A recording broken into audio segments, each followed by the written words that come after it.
Estábamos con Matías Pachal, secretario general de la Federación Judicial Argentina.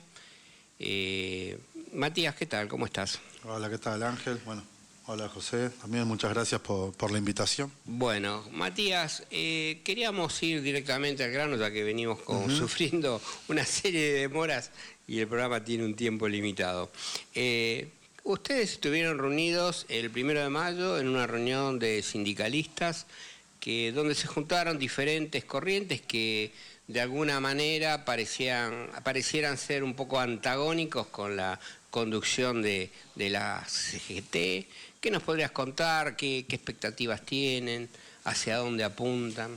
Bueno, lo del 1 de mayo en Pilar, ahí en un predio que tiene la UOM, que aprovecho de decirlo, muy bonito, muy bien cuidado, algo la verdad que muy piola para sus trabajadores y trabajadoras. Bueno, lo que hubo fue un plenario de delegados de las distintas organizaciones sindicales, sindicatos, federaciones, también de movimientos sociales, que estamos integrando el FRESU, el Frente de Sindicatos Unidos. Efectivamente cuenta con una gran heterogeneidad, porque esto, bueno, surge primero como un nucleamiento de sindicatos adheridos a la CGT, disconformes con las políticas que, bueno, viene llevando el nuevo triunvirato, principalmente en lo que hace a la reforma, o a lo que hizo, a la pelea contra la reforma laboral, donde confluimos otras organizaciones de las distintas CTAs. Bueno, en nuestro caso, la Federación Judicial Argentina está adherida a la CTA autónoma, más allá de que en su seno de la conducción también la integran las tres centrales, me refiero a la CTAT y además a la CGT, o sea, somos nosotros una organización que se mantuvo unida todo este tiempo y que intentamos construir a partir de las coincidencias políticas y, bueno, y con un norte claro. Eso es el espíritu que primó en el FRESU, y por eso nosotros también acudimos a eso, a esa conformación ahí que se dio para mediados, finales de enero. Si bien ambas CTA ya habíamos tomado la decisión de confrontar contra el gobierno, enfrentar a esta reforma laboral, mal llamada ley de modernización laboral. De hecho, bueno, nos sumamos a la movilización que planteó la CGT el 18 de diciembre, si mal no recuerdo. Pero la estrategia judicial que invocó la CGT para enfrentar la ley una vez que fuera aprobada, el intento de negociar algunos artículos que no cambiaban la esencia regresiva de esta ley, yo decía mal llamada modernización, porque la realidad es que es una ley que atrasa, nos deposita a los trabajadores y trabajadoras hace más de 100, 120, 130 años, ¿no? En los albores del nacimiento del movimiento sindical argentino, si bien hay registros de finales de la década del 60, pero del 1800, nos pone, digamos, ahí, quita, digamos, buena parte de las conquistas de los derechos que supimos conseguir en la calle, luchando, que aparte costaron sangre, costaron muertos. No nos olvidemos, ¿no?, de la Semana Trágica, la Patagonia Trágica o Patagonia Rebelde, bueno, la huelga de los inquilinatos, ¿no? Digo, todo eso, la lucha contra bueno, las expulsiones que había a los inmigrantes con la ley de reincidencia, todo eso forjó no solo al movimiento sindical, sino que a todos los derechos con los que contamos hoy los trabajadores y trabajadoras. Bueno, defenderlos a través de un expediente judicial, para nosotros no solo que era una estrategia equivocada y errónea. Bueno, los judiciales algo de eso sabemos por trabajar ahí, conocer quiénes son los jueces, las juezas, cuáles son sus compromisos, cuáles son sus limitantes. Sabemos, ¿no?, justamente a quienes en última instancia terminan respondiendo, lamentablemente no al pueblo como debiera ser, sino al establishment, a la Embajada de Estados Unidos. Nosotros denunciamos esta situación digamos que para nosotros había, bueno, por ahí es medio fuerte lo que uno va a decir, pero bueno, alguna negociación non sancta, ¿no? Alguna agachada atrás de eso, está bien, uno puede entender que sin financiamiento las organizaciones sindicales no pueden funcionar, no podemos funcionar, pero si enfrentábamos todo el proyecto de ley, también salvábamos la cuestión del financiamiento, pero por sobre todo los derechos de los trabajadores y trabajadoras que se perdieron con esta reforma. Así que, disconforme con esa estrategia que decidió el triunvirato de la CGT, estos sindicatos, estas organizaciones que salen de ahí, de su seno, más ambas CTA, más los movimientos sociales, hacia mediados, finales de enero, dimos la conformación del Frente de Sindicatos Unidos. Para nosotros fue la irrupción de un espacio no solo interesante, sino que aparte sumamente necesario por todo lo que recién expresaba, porque era el lugar donde articular unidad con todos los dispuestos a luchar, con los que queríamos enfrentar en la calle a esta reforma, y bueno, y así lo hicimos, movilizamos, fuimos parte también del paro general, dimos la pelea, desde ya que también en el Congreso, intentando ir a ver a los senadores, a los diputados, pero también nos parecía que ese era un ámbito que, si bien no había que dejar de lado, tampoco iba a aparecer ahí, como en el judicial, la solución. Bueno, el tiempo, pareciera que ahora uno habla con el diario del lunes, pero lo planteamos, lo señalamos en ese momento, pero decía, el tiempo nos terminó dando la razón. En senadores se pudo solo sumar 2 votos más que lo que ya estaba previsto de entrada, en diputados tampoco alcanzó para tumbarla, ¿no? Apenas si hubo algunas modificaciones que después el Ejecutivo incorporó, pero plenamente insuficiente. Y en la vía judicial, bueno, la cautelar duró lo que todos sabíamos que iba a durar, solo sobre 86 artículos de los 213 de la ley. Es más, la Cámara, ¿no?, lo terminó revocando, dejando sin efecto el carácter suspensivo de la misma, y tenemos la ley completamente vigente, y la verdad que de la Corte no esperamos tampoco una cosa distinta. Así que para nosotros siempre el ámbito de pelea, de lucha, es la calle. El judicial, el legislativo, no lo dejamos de lado, pero no es el principal, no depende de nosotros.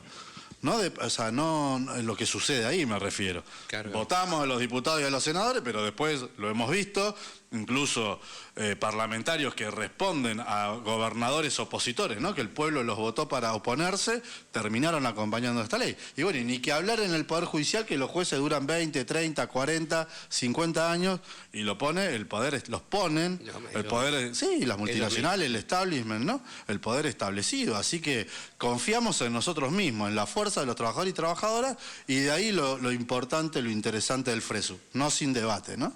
Claro, ¿y hacia dónde apuntarían ahora? ¿Cuál sería el paso siguiente? Bueno, ahí, justamente ahí en el plenario de Pilar discutimos mucho sobre eso. Ya había pasado para el 1 de mayo lo de la ley, el ahora qué. Desde su conformación se planteó que el FRESU tenía que trascender la lucha de la reforma laboral y también de alguna manera canalizar las demandas huérfanas, ¿no?, de la clase trabajadora. No digo huérfanas porque nadie las escucha, porque bueno, las CTAs lo hacen, pero somos conscientes de la fuerza con la cual contamos, y por eso es tan necesaria en esta etapa la mayor de las unidades. Pero bueno, en eso también el FRESU vino a aportar lo suyo con sindicatos, ¿no?, muy, muy poderosos, bueno, como es el caso de la UOM u otros sindicatos de la industria y la producción. Entonces, ¿esa fuerza para qué? Para pelear por la mejora salarial. Las paritarias están completamente congeladas en un proceso inflacionario que deteriora cualquier tipo de ingreso, que deteriora el poder, o en realidad hace trizas al poder adquisitivo de las personas. Hoy, ¿qué pedíamos en los 90? Trabajo digno, ¿no? Los movimientos desocupados pedían eso, estaban todas las tercerizaciones en el trabajo, pedíamos que el trabajo fuera registrado, que fuera digno. Bueno, hoy tener un trabajo registrado no es garantía de dignidad porque no alcanza para la supervivencia. Ya no, o sea, hay que elegir entre comer, pagar el alquiler, exacto, trabajadores pobres. Para salir de la pobreza, en los 90 planteábamos que había que tener trabajo digno. Bueno, hoy con eso solo no alcanza, hay que tener 2, 3 trabajos, el que tiene la suerte de eso. La inmensa mayoría de la clase trabajadora completamente precarizada, Esa es una demanda al FRESU, eso está en debate en el FRESU, en esta discusión, ¿no? Bueno, organizaciones sindicales o sindicatos, bueno, para nosotros la clase trabajadora es la ocupada, la desocupada, la activa, la jubilada, la registrada o la precarizada. Bueno, imagínense este dato nada más.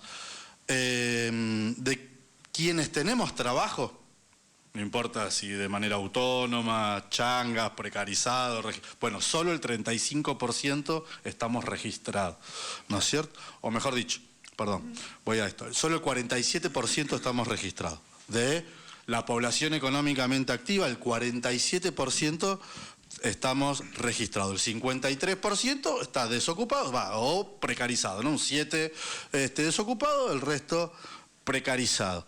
Ahora, ¿quiénes estamos en sindicatos? Bueno, ahí decía, el 35% de lo que estamos registrados. O sea, ya la fuerza sindical no es la misma, ¿no? De ese 47%, bueno, un 35% está... Ahora, si eso lo extendemos a toda la población económicamente activa, a toda la clase trabajadora, los sindicalizados solo somos el 16%. Entonces, con los sindicatos solos no alcanza. Necesitamos, aparte de los movimientos sociales, pero poder hablarle a toda esa gran franja, ¿no? De estos nuevos trabajos de plataforma, extremadamente precarizados, los que trabajan, ¿no? En internet, los que trabajan para afuera, los que están haciendo changas, esto lo del pluriempleo completamente sin registrar. Bueno, necesitamos a toda la clase trabajadora enfrentando a este gobierno, para echarlo a patadas, pero también para dar vuelta a estos reveses como fue la reforma laboral, ¿no? Sí. Mientras hacías esta denuncia de la precarización extrema del trabajo en la Argentina, podríamos decirlo de la latinoamericanización de Argentina, ¿no? Durante mucho tiempo se pretendió que la Argentina era un lugar excepcional, ¿no? Entonces, bueno, primeros estudios sociológicos de los 60 hablaban de que la excepcionalidad de la Argentina era que se permitía la organización sindical al interior de la fábrica, cosa que en muchos países jamás ocurrió, no necesitaron esta oleada neofascista, ¿no? Estaba pensando en el 29 de mayo del 69, también había dos grandes agrupamientos, sí, eran grandes.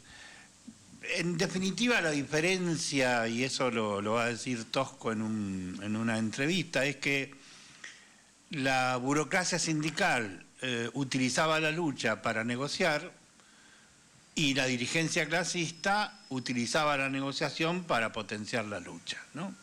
Que él dice que era una diferencia extrema, pero que en oportunidades puntuales permitía ese acuerdo de unidad de acción, como fue el Cordobazo y muchos más, ¿no?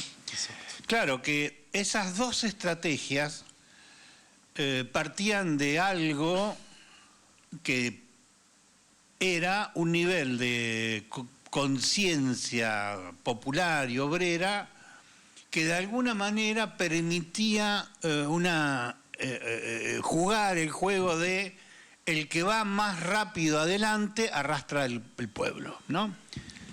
Algo que después muchos quisieron imitar, sobre todo fuerzas trotskistas, sin darse cuenta que era una estrategia del tiempo, ¿no? Que no siempre, si uno va y ocupa una fábrica, se va a producir una ocupación masiva, ¿no?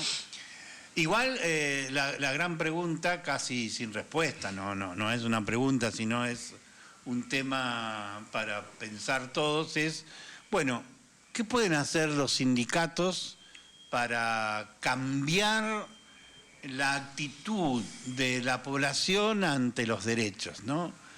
Creo que, en definitiva, la reforma laboral lo que busca es que se borre la noción de clase, se borre la noción de sociedad en todos los temas, ¿no?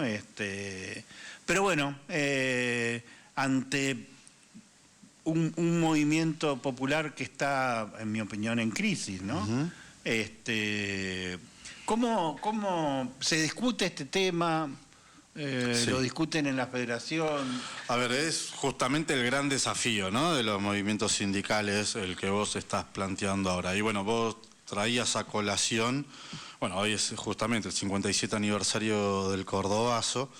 Yo vengo ahí del Congreso Ordinario de la CTA Autónoma, se estaba terminando hace unos minutos atrás, por eso llegué un poquito más demorado, y efectivamente se eligió el 29 de mayo a propósito, por la conmemoración del Cordobazo y también de dos grandes paros y movilizaciones que hubo. Uno el 29 de mayo del 2002 al gobierno Duhalde por parte de la CTA, y ya sobre, bueno, el 29 de mayo del 2019, ahí sobre el final del gobierno de Macri, y también contra, bueno, todas sus políticas de ajuste, y que bueno, y después se logró derrotarlo al menos en las urnas, ¿no? O electoralmente, aunque no políticamente, sus planes de gobierno, y por eso estamos padeciendo hoy a Milei. Pero ¿qué quería traer a cuento del Cordobazo?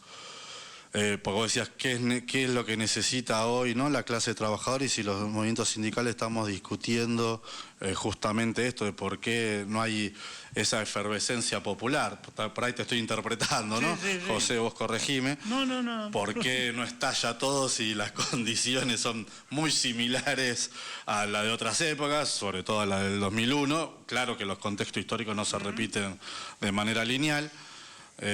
Antes de ir ahí al punto, vos fijate, en el 2001 hay un 24% de desocupación, hoy es del 7%, porque la inmensa mayoría en realidad lo que es, lo señalaba yo antes, es precarización. O sea, esa persona algo tiene, no es que ya perdió todo, y ese algo lo tiene que preservar para alimentar a la familia. Cuando vos eras parte del 24% ya habías perdido todo y no había más nada que preservar, y entonces eso también hace salir, por un lado. Hay múltiples factores. Las organizaciones sociales en ese momento estaban en su punto cúlmine, hoy están completamente golpeadas, ¿no?, perseguidas judicialmente, atacadas políticamente, sus dirigentes perseguidos, ¿no?, completamente desfinanciados, sin recursos del Estado, sin alimentos para los comedores. Toda esa obra social que vinieron sosteniendo estos años se está retrayendo y la está tomando los narcos en los barrios populares. Todo eso explica alguna de las cosas. Pero ¿cuál era la otra en la cual me quería referir? Y tiene que ver con lo que discutimos en el Freso el 1 de mayo y el porqué del Congreso hoy de la CTA Autónoma.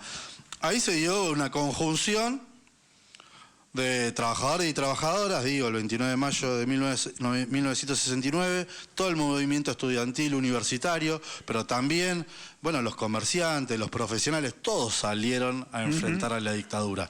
Amén de que los sindicatos estaban más fuertes que nunca, la afiliación era superior al 90%, hoy dije 16% de la PEA. El trabajo estable era casi total. Exacto, 35 de los que tenemos trabajo registrado, o sea, y bueno, esto que decís vos, el empleo era total, era pleno empleo, la politización de la sociedad obviamente que era muy importante, pero había esta cuestión transversal, si se quiere, ahora siempre dentro de la clase trabajadora, porque el comerciante o el profesional no deja, digamos, de ser también parte de esa clase trabajadora. Yo creo que hoy el desafío, porque bueno, los procesos históricos no son los mismos, no es lineal, es justamente con todo este sector precarizado, al cual no le estamos hablando a los sindicatos, no le podemos hablar porque no tienen, o sea, no tienen trabajo registrado, por ende no acceden a afiliarse a un sindicato. Todos estos trabajadores de la plataforma, el home office, ¿no?, o teletrabajo o trabajo remoto, que muchos están en su casa.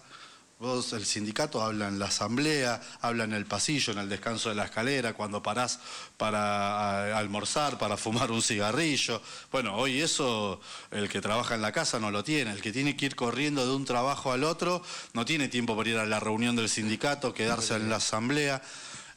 No le estamos tiene tiempo de discutir algo que no le cabe, que le están pidiendo, no tiene tiempo. Exacto. Tiene que ir a otro trabajo. Exactamente. Y hay algo ahí donde tampoco estamos llegando, que es la juventud. Pero el problema no es de los jóvenes, o los jóvenes no son culpables de nada en todo caso. ¿no? En esto de qué pasa, que no les interesa la política, votan a Milei. Bueno, no, a la política yo creo que les interesa y les interesa mucho. Si no, nos explica la marea verde por el aborto, que sí, eran todas mujeres, pero la inmensa mayoría mujeres jóvenes, ¿no es cierto?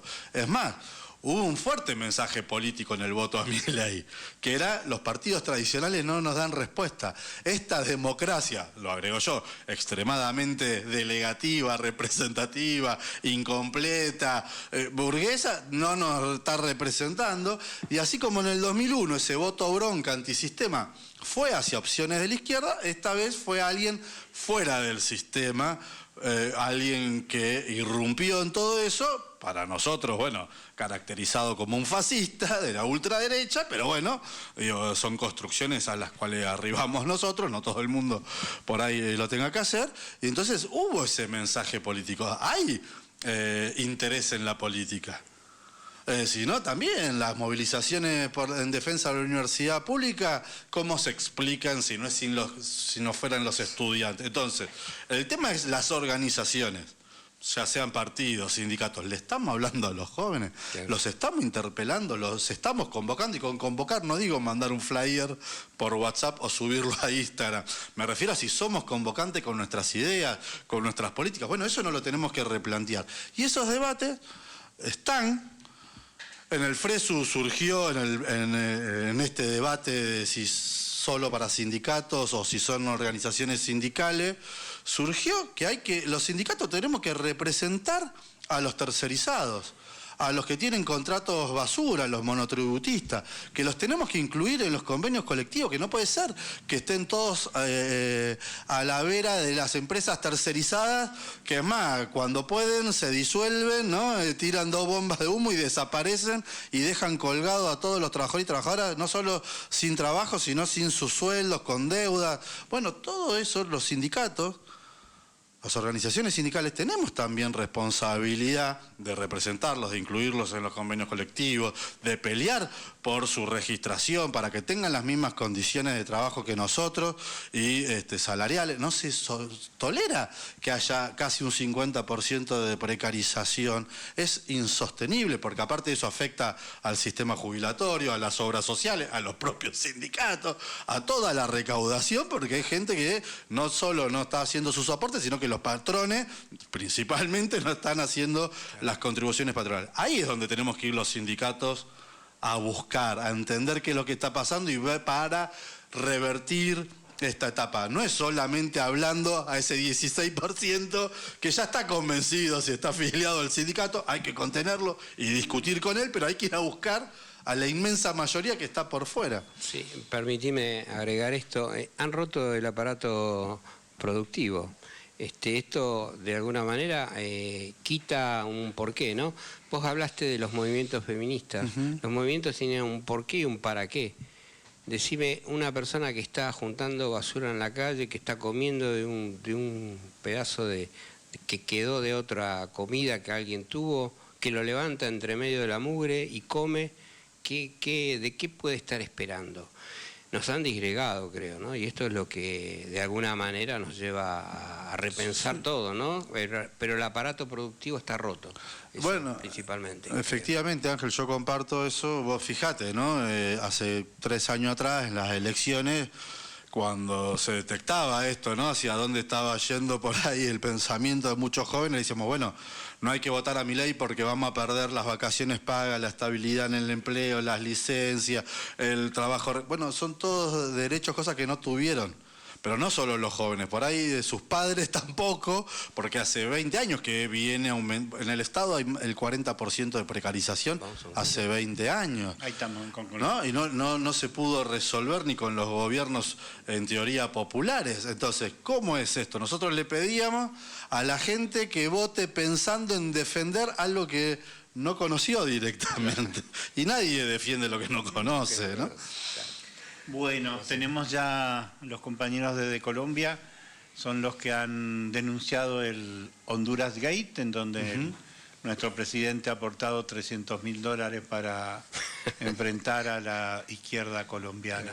Bueno, reabrimos un tema que es permanente y que genera más desafíos que otra cosa, ¿no? Así que seguramente seguiremos.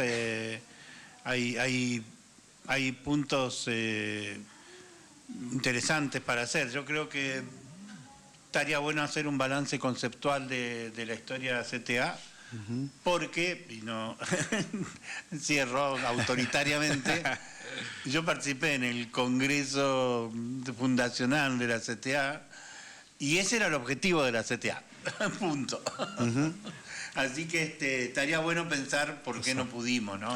No en forma de, traidores, tontería de esa, sino bueno, pensar cómo se resuelve una representación política de la clase obrera argentina que ha perdido hace mucho. Bueno. Gracias, Macho. Gracias, Matías. A ustedes, muchas gracias por la invitación. Si quieres cerrar con alguna palabra. No, bueno, yo también soy un convencido de esto que decía José. Digamos, para mí los principios fundacionales de la CTA es lo que nos define a todos los que, bueno, entendemos, al igual que Agustín Tosco, y en esa frase que vos citabas, ¿no?, al sindicalismo como una herramienta de transformación, el sindicalismo de liberación, no meramente reivindicativo, sectorial, y la negociación, obviamente que el salario es importante y las condiciones de trabajo, desde ya, pero realmente lo que queremos es liberar a nuestra clase.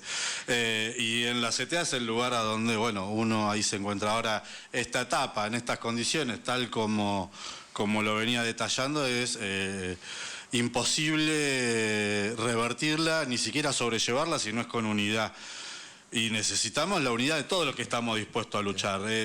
Por ahí no es la unidad con los que nos van a entregar a la vuelta de esquina. No la que duele. Claro, no la que duele, pero que estamos dispuestos a luchar. La unidad para la lucha. Una frase del Cordobazo: obreros y estudiantes unidos adelante.